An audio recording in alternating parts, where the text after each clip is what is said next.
Comment utiliser les épices autrement? C'est ce qu'elle nous propose en revisitant la gastronomie africaine, à travers notamment des infusions, des pâtisseries et d'autres mets. Bonsoir, Kaline Ngombiong-Dumas. Bonsoir, Nicolas. Vous êtes la fondatrice de Kea Academy et des saveurs de Kea. Alors, vous parlez de bien-être dans la tasse, de bien-être dans l'assiette. Alors, que signifie concrètement cette approche? Alors, cette approche, c'est surtout, on fait appel à la santé, donc notre bien-être intérieur et extérieur, dans le retour aux sources avec nos plantes d'Afrique ancestrales qui viennent depuis dans nos forêts. Donc, nous sommes habitués à se faire plaisir de l'intérieur et ça se voit à l'extérieur. Et donc, vous les utilisez aussi de manière différente, au-delà de l'utilisation traditionnelle, c'est-à-dire, là, vous avez ramené des différents plats. Hein. Oui. On n'a jamais eu un plateau aussi riche. Alors, expliquez-nous, qu'est-ce que vous nous avez concocté? Alors, c'est l'Afrique à miniature. Vous voyez, voilà, il y a la richesse en Afrique, tant sous le sol. Donc là, on a des épices, donc les épices de mbongo, la marinade de viande et poissons, pour pouvoir raviver tous vos plats, pour avoir de très bons plats en famille. Donc, on a également des infusions, donc notamment du moringa, la citronnelle, l'hibiscus, le gingembre citron-miel aussi. Mais j'ai découvert aussi, grâce à vous, le bongo, oui, l'arbre à l'ail, le confret, le pébé. Le congret. Le congrès, oui, le pébé. Oui.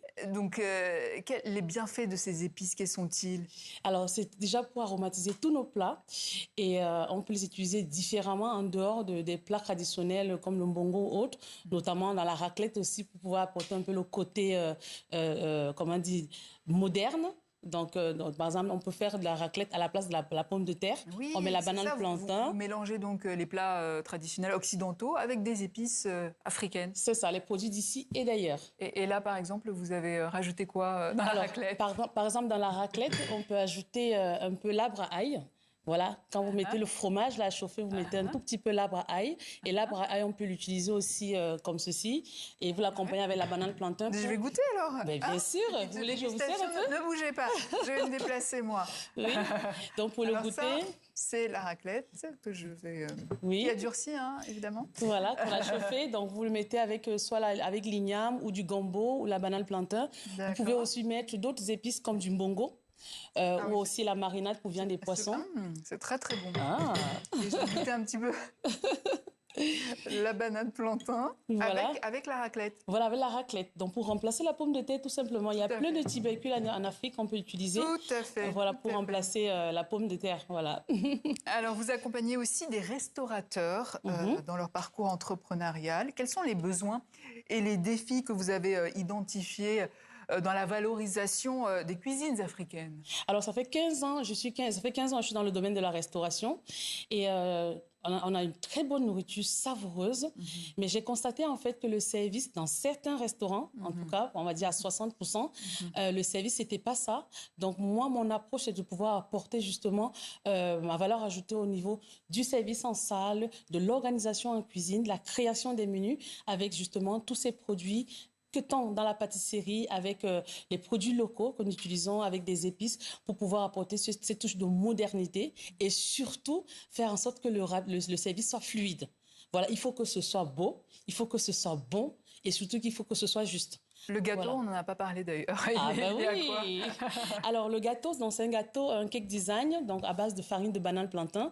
Donc les arômes que j'ai utilisés naturellement, ce sont des produits d'Afrique. Donc on a du poivre blanc avec du chocolat. Vous allez goûter tout à l'heure, la vanille et également de la citronnelle. Voilà. Donc sans gluten, en plus. Voilà, sans gluten, tout à fait, avec la farine de manioc. Alors, vous réalisez également des reportages alimentaires en Côte d'Ivoire et bientôt au Cameroun. Qu'est-ce que ces immersions vous apprennent sur les cultures culinaires africaines contemporaines? Alors, je dis qui mieux que nous-mêmes valoriser nos produits. Donc, les voyages alimentaires que je propose dans différents pays d'Afrique, c'est de pouvoir mettre en avant la gastronomie africaine au travers des plantes, des racines, des graines. Donc, je vais aller en reportage dans des champs, dans des restaurants, pouvoir interviewer des chefs pour vous montrer nos racines, nos graines, nos plantes, comment on les utilise différemment parce que je trouve que l'Afrique a beaucoup de ressources et justement, ces ressources, elles sont souvent semblables, mais parfois, elles sont utilisées différemment. Donc là, le but, c'est de pouvoir croiser tous ces produits pour pouvoir montrer au grand monde et surtout à l'Afrique qu'on peut utiliser les produits différemment, comme par exemple le manioc, l'igname ou d'autres épices. Elles sont sous-exploitées aujourd'hui, vous trouvez? Pardon? Elles sont sous-exploitées aujourd'hui, ces ressources? Voilà, elles sont sous-exploitées ou alors si elles sont, elles sont mal exploitées aussi ou pas bien mises en avant. Donc, le but aussi de pouvoir montrer qu'on peut utiliser ces épices ou ces produits différemment par rapport à l'utilisation habituelle. Alors, entre création culinaire, transmission et formation, quelle vision portez-vous pour l'avenir de la reconnaissance internationale des cuisines africaines? Alors, côté international, voilà, je souhaite plutôt distribuer mes produits dans le monde entier, comme je le fais actuellement, et avoir un plus grand nombre de personnes qui vont distribuer mes produits comme ceux déjà à Toulouse. Et surtout aussi faire découvrir ma passion du voyage dans différents pays d'Afrique, pour tous ceux qui veulent bien me recevoir dans les pays d'Afrique, pour pouvoir raviver et surtout transmettre cette richesse que ma maman Ruth, qui m'écoute en Afrique, qui m'a transmis ces plantes parce que c'est grâce à elle que j'ai appris tout ceci depuis l'enfance. Voilà. Le message est passé. Bonsoir à maman Ruth. Bonsoir maman. Kalingo Byong-Duma, merci. Je rappelle que vous êtes la fondatrice de Kea Academy et des saveurs de Kea. Ben merci bien à vous. Et c'est ainsi que s'achève cette édition. Demain, retrouvez Patrice Ferrus. Quant à moi, je vous dis à lundi.